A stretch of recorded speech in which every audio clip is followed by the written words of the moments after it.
عليك شافي المذنبين الصلاة والسلام عليك رحمة للعالمين সকল জিয়ারতের তাই মাসে হাফিজ শরীফ জি মাসে কাছে কয়বার দরুদ শরীফ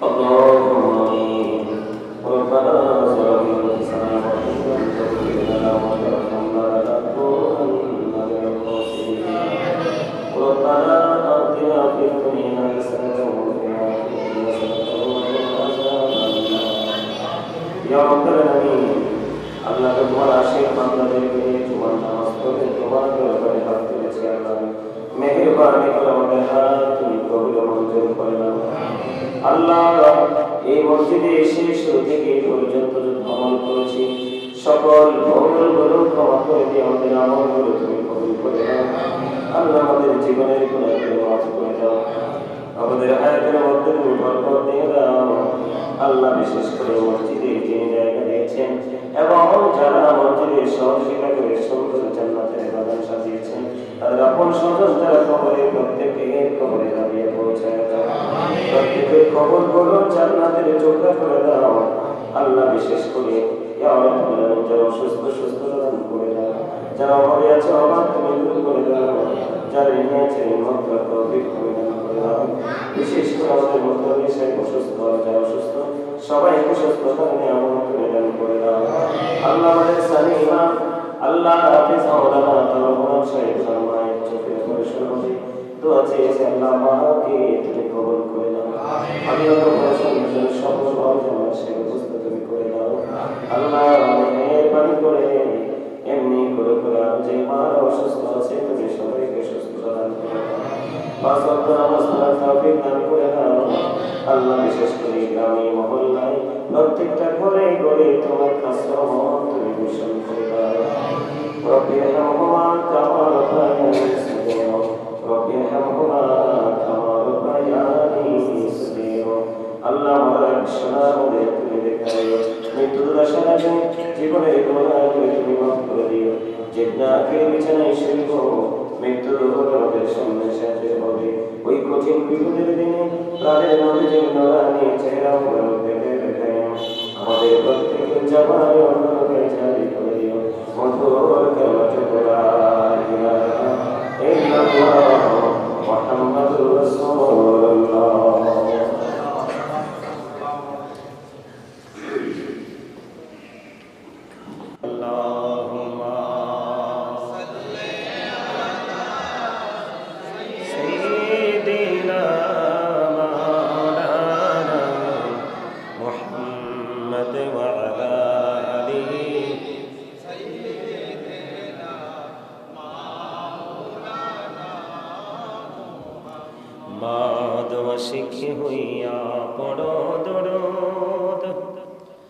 मशुक तुम्हार मदीना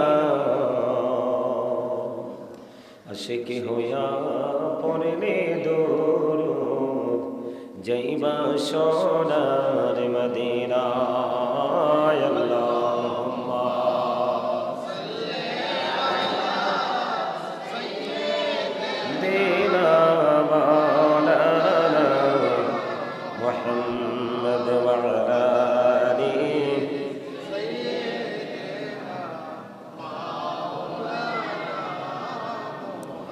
محمد لا إله إلا الله لا إله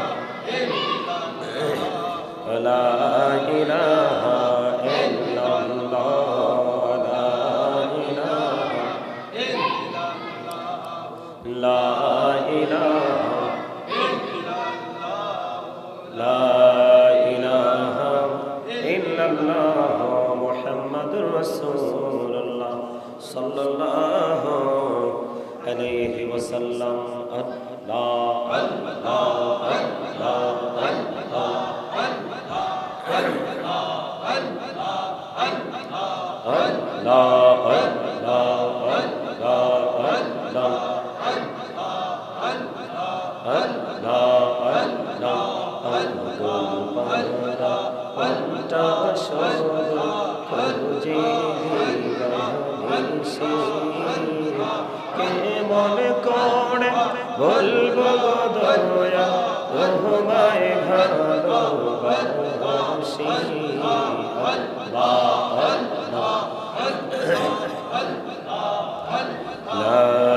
ইলাহা ইল্লাল্লাহ মুহাম্মাদুর রাসূলুল্লাহ সাল্লাল্লাহু আলাইহি ওয়াসাল্লাম। সম্মানিত মুআজ্জিজ মুহতারাম, সম্মানিত উপস্থিতি, আসসালামু আলাইকুম ওয়া রাহমাতুল্লাহি ওয়া বারাকাতুহু। আমরা আল্লাহ রাব্বুল আলামিনের দরবারে লক্ষ কোটি শুকরিয়া জ্ঞাপন করছি যে মহান রব্বুল আলামিন আজকে আমাদেরকে দোয়া কবুলের দিনে, রহমত বরকতের দিনে, গরিবের হজের দিনে, আল্লাহ রাব্বুল আলামিন গুনাহ মাফের দিনে আমাদেরকে এই জান্নাতের বাগানে আসার বসার তৌফিক দিয়েছেন এবং আল্লাহর হাবিবের শানে কয়েক মর্তবা দুরূদ ও সালাম এবং আল্লাহর জিকির করার তৌফিক আল্লাহ আমাদেরকে দিয়েছেন। সেই শুকরিয়া তার সকলে একবার বলুন আলহামদুলিল্লাহ। আর জোরে বলুন আলহামদুলিল্লাহ। আমরা লক্ষ কোটি শুকরিয়া জ্ঞাপন করছি আল্লাহ রাব্বুল আলামিনের দরবারে এবং তার সাথে সাথে সমস্ত প্রশংসা আল্লাহর জন্য জ্ঞাপন করছি এই জন্য যে আল্লাহ রাব্বুল আলামিন পবিত্র মেরাজের রজনীতে আমাদের নামাজকে ফরজ করেছেন। সুবহানাল্লাহ বলেন না কেন? আরো জোরে সুবহানাল্লাহ। আল্লাহ রাব্বুল আলামিন যিনি এক রাতে নিদর্শন সমূহের মধ্যে গণ্য করেছেন, সুবহানাল্লাহ বলেন। এটা আমাদের জন্য বড় একটা নিয়ামত এবং চমৎকার একটা নিদর্শন। আপনি সত্যিকার অর্থে যখন নামাজ পড়তে আসেন বা নামাজের প্রস্তুতি নেন, আপনি দেখবেন সত্যি একটা ব্যতিক্রমী প্রেমময় একটা মনোভাব তৈরি হয়। আপনি দুনিয়ার যাই কিছু করেন না কেন, নামাজের জন্য যখন আপনি প্রস্তুতি নেন, নামাজ পড়ার জন্য আপনি প্রিপারেশন নেন, তখন দেখবেন আপনার মধ্যে আলাদা একটা অনুভূতি চলে আসে। আসে না? কোথায় যাচ্ছি আমরা? নামাজ পড়তে যাচ্ছি। আবার যেখানেই হোক, আমরা তো বাংলাদেশের মানুষ, এত দুর্বল, আমরা ডিসিপ্লিন মেনে কিছুই করতে পারি না। কোন অজুহাত ছাড়া যদি মানুষ জামাত ছেড়ে দেয়, তার নামাজ হবে না। হিসাব খেয়াল করে, কোন অজুহাত ছাড়া যদি পুরুষরা কি করে দেয়, জামাত ছেড়ে দেয়, তার নামাজ কবুল হবে না। এখন আমাদের তো অজুহাতে শেষ নাই, আছে? কয়টা মানুষ আযান দিলে হাই আলাস সালাহ শোনার পরে নামাজের জন্য আসতে পারে? দোকানদাররা কি আসতে পারে? পারে না তো। তেমনি করে এক একজনের এক একটা আবার বিনা অজুহাতে নামাজ ছেড়ে দিয়েছে, এমনও অসংখ্য মানুষ আমাদের মাঝে আছে, ঠিক কিনা বলে? মেরাজের রজনীতে নামাজ আল্লাহ আমাদের জন্য ফরজ করেছেন। এই মেরাজের রজনীতে যে কতটা এক্সক্লুসিভ ছিল, সম্মানিত উপস্থিতি, আল্লাহ রাব্বুল আলামিন মুসা নবী আল্লাহকে দেখতে চাইলেন, আল্লাহ কিন্তু মুসাকে দেখা দিলেন না, আল্লাহ না করে দিলেন। কিন্তু আপনার আমার প্রাণের রাসূলকে মেরাজে আল্লাহ রাব্বুল আলামিন নিজেই দাওয়াত করে নিয়েছেন। সুবহানাল্লাহ বলেন। আল্লাহ বলেছেন আমি চারপাশ বরকতময় করে দিয়েছি, যেন আমি আমার হাবিবকে আমার নিদর্শনগুলো দেখাতে পারি। অন্যতম একটা প্রেমময় নিদর্শন গুলোর অন্তর্ভুক্ত করে দিয়েছেন ওই রজনীতে নামাজ। জোরে কোন সুবহানাল্লাহ। আর জোরে বলেন। সম্মানিত উপস্থিতি, নামাজ আমরা কিভাবে পড়ি? আমরা আমাদের ইচ্ছে মতো করে পড়ি। মনে রাখবেন, বকরির পাল থেকে, বকরির দল থেকে যখন একটা বিচ্ছিন্ন হয়ে যাবে, তখনই কিন্তু বাঘ এটাকে সহজে খেয়ে ফেলতে পারে। কথা বলেন। ঠিক আমরাও তেমনি আল্লাহর হুকুম থেকে যখন, হুকুমের ওয়ার্ডার থেকে যখন আমরা বাইরে যাব, তখন হিংস্র বাঘের শিকার যেমন হয় ওই নেকড়ে। কথা বলেন না কেন? আরো জোরে। হিংস্র বাঘের শিকার হয় কিনা? আরো জোরে। আমরা দেখেন না, আমরা তো বিভিন্ন এখন ইয়ার মধ্যে দেখা যায়, মোবাইলে দেখা যায়, বাঘ সিংহ কিভাবে অবলা প্রাণীগুলোকে কি করে নেয়, শিকার করে নেয়। এর মধ্যে দেখবেন আপনি যেটা বিচ্ছিন্ন হয়ে যায়, আলাদা হয়ে যায়, তখন কিন্তু এটা কি হয়, বাঘের শিকারে পড়তে হয়। ঠিক তেমনি ভাবে আমরাও আমরা চলার পথে আমরা আমাদের নামাজ এমন একটা নিয়ামত, যারা সঠিকভাবে আদায় করবে আল্লাহ রাব্বুল আলামিন তাদের পুরস্কারের জন্য ওয়াদাবদ্ধ, প্রতিশ্রুতিবদ্ধ। আল্লাহ যে ওয়াদা দিয়েছে নামাজীর জন্য নিয়ামত, সেই নিয়ামত পরিপূর্ণভাবে দিবে যদি সেই নামাজি পরিপূর্ণ নামাজি হতে পারে। সুবহানাল্লাহ বলেন না কেন? আরো জোরে।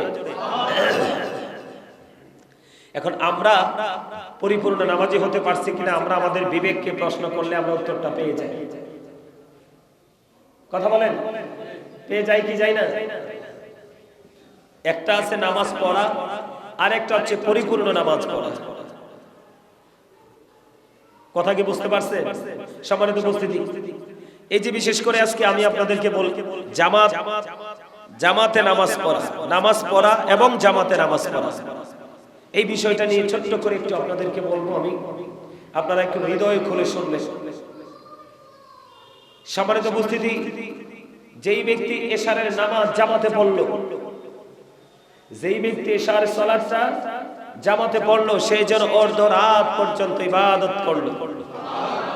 আরো জোরে সুবহানাল্লাহ। মজা হয় না? হিসাব বুঝেন না? আপনি তো জাস্ট এশার নামাজটা জামাতে পড়ছেন, 17 রাকাত যদি পড়েন, এখন তো কিছু অসভ্য মোল্লা বের হয়েছে। সভ্য না, অসভ্যরা এমনিতেই তো মানুষ নামাজের দিকে যায় না, যায় আবার অসভ্য কিছু বের হয়েছে। আপনার অসভ্যরা নামাজকে কেটে ছেটে ছোট করে, আপনারা দেখবেন অনলাইনে ঘুরছে। কিন্তু এই জন্য এখনই আমাদের উচিত আমাদের সন্তানদেরকে, আমাদের নেক্সট প্রজন্মকে, যারা শিশু কিশোর বয়সটাকে আপনার মোকাবেলা করে করে তারা আস্তে ধীরে সামনের দিকে এগিয়ে যাচ্ছে, আমরা তাদেরকে সেই বিষয় সম্পর্কে তাদেরকে শেখানো উচিত, বোঝানো উচিত যে সকল মোল্লা সঠিক নয়, সকলের কথাও বিশ্বাস করা যায় না। যেই ব্যক্তি এশারের নামাজ ধরেন 17 রাকাত আপনি পড়লেন, কত রাকাত? 17 রাকাত। কত রাকাত? সর্বোচ্চ 20 মিনিট সময় লাগবে। কয় মিনিট? এখন রাত্র বাজে, এখন সন্ধ্যা হয় কয়টায়? কয়টায়? হ্যাঁ, 5:15, 5:30 ধরেন না, মাগরিবের পর পরে অন্ধকার নেমে আসে। তো এখন রাত্র যদি 12টা হয়, তাহলে কয় ঘন্টা? কয় ঘন্টা? আপনার 5:30, এখানে 6.5 ঘন্টা আমরা পাই। কয় ঘন্টা? নামাজ পড়ছি কয় মিনিট? কথা বলে না কেন? আরে জোরে বলেন। নামাজ পড়ছি কয় মিনিট? 20 মিনিট। আর আমরা সওয়াব পাচ্ছি কয় ঘন্টা? 6.5 ঘন্টা। এটা কি আল্লাহর আপনার আমার প্রতি ভালোবাসা না? তা আমরা কি সেইভাবে চিন্তা করি না তো? কি লাভ? কি লাভ এভাবে আমাদের অবহেলায় সময় কাটাইলে? কি বেনিফিট আমরা পাবো? কোনো বেনিফিট পাবো না। সম্মানিত উপস্থিতি, আপনি যদি আপনার সন্তানকে সঠিক সুশিক্ষা যদি দিতে না পারেন, তাহলে কিন্তু আপনার সন্তান যেই কোনো সময় বাঘের শিকার হয়ে যাবে। আমার কথা আপনারা বুঝেন না? ঠিক বেঠিক যেই কোনো একটা তো বলতে হবে। কথা বুঝেন নাই? আপনি যদি আপনার সন্তানকে সঠিক শিক্ষা দিতে না পারেন, সেই স্থান কাল পাত্র বেজে চলার শিক্ষা সে নিতে পারবে না। আর সে যদি শিক্ষা না নেয়, তাহলে দুনিয়াতেও তার অনাকাঙ্ক্ষিত বিপদ, আর আখিরাতের বিপদ থেকে কেউ তাকে বাঁচাতে পারবে না। কথা বলেন না কেন? আমি বাঘ বলতে দুনিয়াতে বুঝাইছি গজব, অভিশাপ, আর ওপারের বাঘ বলতে আমি জাহান্নামকে বুঝিয়েছি। কথা কি হিসাব বুঝতে পারছেন? এখন সময় আপনি আপনার সন্তানকে সুশিক্ষায় শিক্ষিত করে তোলা, সঠিক বিবেকবান সন্তান হিসেবে গড়ে তোলার জন্য সর্বাত্মক প্রচেষ্টা চালিয়ে যাওয়া প্রত্যেকটা বাবা মার এটা নৈতিক দায়িত্ব। আমি মনে করি বর্তমানে ফরজ। যেইভাবে সন্তানেরা যেইভাবে পথভ্রষ্ট হচ্ছে, বর্তমান প্রজন্মের ছেলেরা যেইভাবে পথভ্রষ্ট হচ্ছে, অন্ধকার জগতের দিকে ধাবিত হচ্ছে, ধীরে ধীরে সেটা আরো বেশি ভয়ঙ্কর রূপে রূপান্তরিত হবে যদি এখনই বাবা মা এবং দায়িত্বশীল ব্যক্তিরা যদি দায়িত্বশীল আচরণ আমরা করতে না পারি। আপনি 20 মিনিট নামাজ পড়লেন, অথবা আপনি 30 মিনিট সময় নিয়ে এশার নামাজটা পড়লেন। কারণ মিনিমাম আমার 30 মিনিট সময় লাগে, আমি 30 মিনিটের আগে পারি না এশার নামাজ শেষ করতে। 30 মিনিট আমি ইবাদত করলাম, কিন্তু আমি বোনাস পেলাম কয় ঘন্টা? কয় ঘন্টা? 6 ঘন্টা। সুবহানাল্লাহ বলেন না? দেখতে দেখতে দেখতে দেখতে আপনি এশারের নামাজ শেষ করে আপনার রাত্রটা পার হয়ে গেল। আসসালাতু খায়রুম মিনান নাউম যখন আপনি শুনলেন, হাইয়া আলাস সালাহ যখন আপনি শুনলেন, তখন আপনি দ্রুত নামাজের দিকে, জামাতের দিকে দৌড়ে ছুটে গেলেন। আপনি ফজরের জামাতটাও সুন্দরভাবে পড়ে নিলেন। সারা রাত যেন আপনি ইবাদতের মধ্যে কাটিয়ে দিলেন, অথচ আপনি ঘুমিয়েছেন। আওয়াজ করে বলেন সুবহানাল্লাহ, আরো জোরে সুবহানাল্লাহ, আর একটু মহব্বতে। আপনারা কি দিন দিন দুর্বল হয়ে যাচ্ছে নাকি অ্যাক্টিভ হচ্ছে? ওমা, আরে শক্ত হচ্ছেন না নরম হচ্ছেন? সোজা বলেন। শক্ত তো, শক্ত হইলে আজকের আমাদের তো শুনবে না। আমার না ঠান্ডা ঠান্ডা লাগিয়ে ওয়াজ করতে করতে গলা ভাঙিয়ে 12টা বেজে গেছে। আপনারা তো ওয়াজ করেন না, করেন? তা আপনাদের আওয়াজ আসে না কেন? হিসাব বোঝেন নাই? এই একটা হাদিসই যথেষ্ট। এটার মধ্যে এত বেশি নিয়ামত, এটার মধ্যে এত বেশি প্রেম, এটার মধ্যে আমাদের প্রতি আল্লাহর যে কি পরিমাণ ভালোবাসা আছে, এই হাদিস শরীফই যথেষ্ট। তাহলে আজকে থেকে আমরা কি করব? এশার নামাজও জামাতে পড়ব, ফজরের নামাজও জামাতে পড়ব। যদি না পড়েন তাইলে শয়তানের ধোঁকায় পড়ে যাবেন। আর এখন একটা অসভ্য ট্র্যাডিশন চালু হয়েছে, যেটা হলো ছেলেরা ঘুমায় ফজরের আগে দিয়ে। কথা কয় না কেন? কিরে ঠিক কইছি নি? কোন সময় ঘুমায়? কথা কয় না কেন? কোন সময় ঘুমায়? চেহারা হওয়ার কথা ছিল আপেলের মতো, একবারে পেকে যাওয়ার আগ মুহূর্তে পেয়ারার যে সৌন্দর্যটা প্রকাশ পায়, গাছের মধ্যে পেয়ারা যে আপনার পেকে যাওয়ার আগ মুহূর্তে দেখবেন পেয়ারার রূপের কোনো কমতি থাকে না। একটা দুইটা পেয়ারা পুরো গাছের সৌন্দর্যকে বৃদ্ধি করে দেয়। ঠিক কিনা বলেন? আজকে থেকে অবজারভেশন করবেন, কালো হোক সুন্দর হোক, খাটো হোক লম্বা হোক, ধনী হোক বা গরিব হোক, প্রত্যেকটা ছেলেদের চেহারা হওয়ার কথা ছিল ওই পেকে যাওয়া পেঁপে পেয়ারার আগ মুহূর্তে যে চেহারা, সেই চেহারার মতো আপেলের মতো হওয়ার কথা ছিল।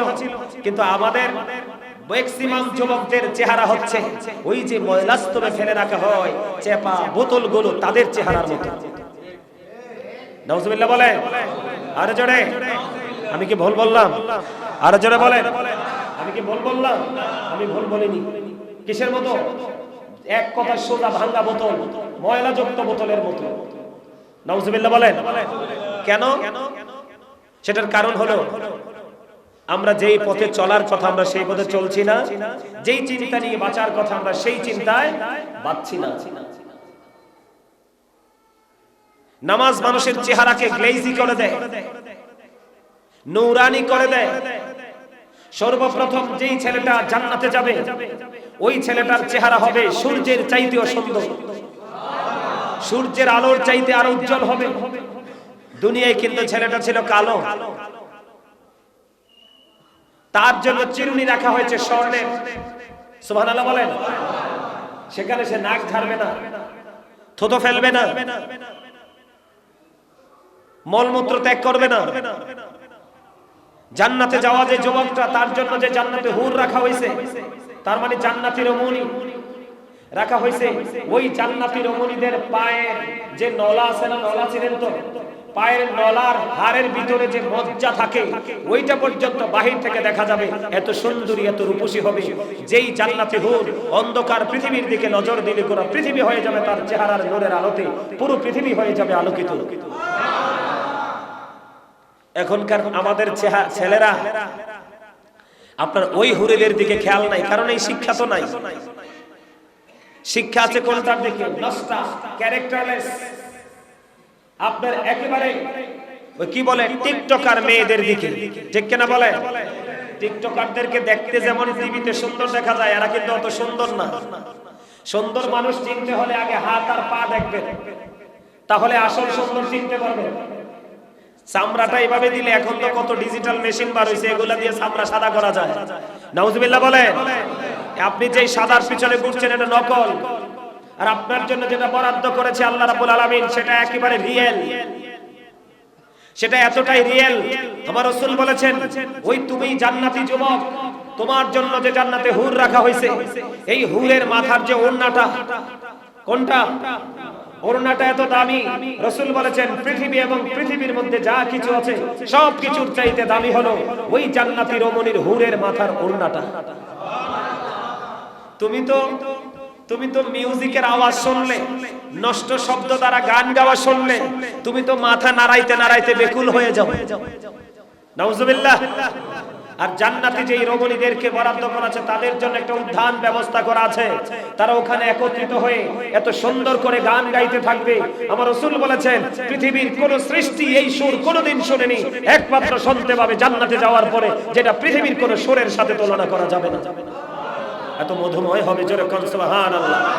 আর সেই জায়গাটাকে কেড়ে নিতে হলে আমি আপনাদেরকে বলে দেই, দেখবেন হাজারো যুবকের মাঝে একটা যুবক খুবই কালো, কিন্তু সে নামাজের সময় নামাজ পড়ে, পিতামাতার আদরের সময় আদর করে, সমাজের মানুষ কোনো বিপদে পড়লে দৌড়ে ছুটে আসে। ওই ছেলেটার চেহারা আর আরেকটা সুন্দর ছেলের চেহারার দিকে তাকিয়ে দেখবেন, কালো যুবকের চেহারার মধ্যে থাকবে নূরানি গ্লেজ, আর আরেকটা চামড়া সুন্দর কিন্তু সেটা থাকবে একটা আবরণে ঢাকা, সেটার মধ্যে কোনো নূর থাকবে না। সম্মানিত উপস্থিতি, নামাজ শুধু পড়লেই চলবে না। আমার রাসূল বলে দিয়েছেন তুমি ফজরের নামাজটা পড়ো জামাতে, এশারের নামাজটা পড়ো জামাতে, তুমি সারা রাত ইবাদতের সওয়াব তোমার আমলনামায় পেয়ে যাবা। সুবহানাল্লাহ। আর ফেরেশতারা যারা জামাতে নামাজ পড়ার জন্য দৌড়ে আসবে মসজিদের দিকে অথবা জামাত যেখানে চলবে সেই জায়গার দিকে, তারা প্রতিটা কদমে কদমে গুনাহ ঝরতে থাকবে, প্রতিটা কদমে কদমে তাদের আমলনামায় নেক ঢুকতে থাকবে। তারা যতক্ষণ পর্যন্ত নামাজের জন্য অপেক্ষা করবে। আপনারা কি আমার জন্য এসে অপেক্ষা করেন না? কথা বলেন, অপেক্ষা করেন না? বলেন তো যে আমাদের হুজুর আসতেছে, হুজুর আসলে নামাজ পড়াবে, আলোচনা করবে, এই যে আপনারা জামাতে পড়ার জন্য আসছেন না? রাসূল বলেছেন তুমি যতটুকু সময় জামাতের জন্য অপেক্ষা করবে ততটুকু সময় তোমার নামাজের সওয়াব দেওয়া হবে। জোরে বলেন সুবহানাল্লাহ। আর জোরে। আপনি যখন জামাতে নামাজ পড়ার জন্য ছুটে আসবেন, গুনাহ শুধু ঝরতে থাকবে, তবে হেঁটে হেঁটে আসবেন যদি শরীর ভালো থাকে। কি করে আসবেন? হেঁটে হেঁটে, রিকশা, অটো, সাইকেলে না, আগে থেকে রওনা দিয়ে দিবেন। যত বেশি হাঁটবেন তত গুনাহ ঝরবে, যত আমল যুক্ত হবে। সবচেয়ে মজার খবর হলো আপনি যখন জামাতে অংশগ্রহণ করবেন, আমার রাসূল জানিয়ে দিয়েছে ওই ফেরেশতারা তোমার জন্য আল্লাহর কাছে যদি দরখাস্ত করতে থাকবে, মাগফিরাত কামনা করতে থাকবে, আল্লাহ তাদেরকে ক্ষমা করে দাও। সুবহানাল্লাহ বলেন না কেন? আল্লাহ কি করো? আপনি দোয়া করতে হবে না, আপনি নামাজ পড়তেছেন। কি করতেছেন? আপনি শুধু নামাজ পড়তেছেন, আর আপনার পাশে বসে ফেরেশতারা আল্লাহকে ডেকে ডেকে বলছে আল্লাহ তোমার এই বান্দাকে maaf করে দাও, তাকে রহমত দিয়ে তুমি পরিপূর্ণ করে দাও। জোরে কন্না সুবহানাল্লাহ। এখানে দুইটা হাদিস আছে আমার কাছে, দুইজন রাবী থেকে দুইটা হাদিস। আল্লাহ রাসূল বলেছেন কেউ যদি এক ওয়াক্ত নামাজ, এক রাকাত নামাজ জামাতে পড়ে, কয় রাকাত? আরে জোরে। এক রাকাত নামাজ যদি একটা যুবক, একটা পুরুষ ইমানদার জামাতে পড়ে, তার আমল নামায় দেওয়া হবে 25 রাকাতের সওয়াব। দেখেন না লাভটা কত? কিন্তু আমরা এতটাই বোকা, আমরা এতটাই স্টুপিড, আমরা অ্যানালাইসিস করতে পারি না, আমরা অবজারভেশন করতে পারি না। আমরা কম্পেয়ার করতে হয় কিভাবে, ডিসটেন্স তৈরি করতে হয় কিভাবে, সেই থিংকিং আমাদের মধ্যে প্রেজেন্ট করতে পারি না। আমাদের জন্য বড় আফসোস, আমরা বড় হতভাগা। সম্মানিত উপস্থিতি, আমি আপনাদেরকে বলে দেই আমাদের ব্যাকগ্রাউন্ড আছে, আমাদের ফিউচারও আছে, কিন্তু যারা পাপী, যারা মুনাফিক, আল্লাহ আল্লাহ রাসূলের আইনের প্রতি যারা বিরোধিতা করেছে, নাফরমানি করেছে, তাদের কোনো কিছুই নেই। তাদের জন্য শুধু একটা জিনিস আছে, হিংস্র বাঘ। কথা বলে না? হিংস্র বাঘ মানে বুঝেন নাই? দুনিয়াতে হলো গজব। এই গজব নামক বাঘ আপনাকে ঘরে বাইরে চারপাশে কুরে কুরে খাবে, আর মরার পরে আপনার জন্য হিংস্র বাঘ হলো ওই ভয়ঙ্কর জাহান্নাম। ইন্না জাহান্নামা কানাত মিরসাদা। জাহান্নাম ভূত পেতে বসে আছে জাহান্নামীদের জন্য। জোরে কন্না নাউজুবিল্লাহ। আরো জোরে। তাহলে আমরা কি বাঘের মুখে যাব? কথা বলেন, নাকি আমরা বাঘকে শিকার করব? বাঘকে শিকার করতে হলে আপনার জীবনে এক্সপেরিয়েন্স ম্যান, একজন শিকারী থেকে আপনাকে ক্লাস করতে হবে। সেই শিকারী হলো আহলুস সুন্নাত ওয়াল জামাতের সত্যিকারের হক্কানি আলেম এবং হক্কানি আল্লাহর ওলিরা। জোরে কন্যা সুবহানাল্লাহ। সম্মানিত উপস্থিতি, আমি আপনাদেরকে বলে দেই 1971 সনে মাওলানা ভাসানী স্বাধীনতার সপক্ষে ছিল, ঠিক কিনা বলেন? কিন্তু সেই সময়ও আলেম নামক জালেমরা রাজাকারদের পক্ষে ছিল, ঠিক কিনা বলেন? কোনটা সঠিক? যার সিনে দেশপ্রেম আছে সেই সঠিক, ঠিক কিনা বলেন? যারা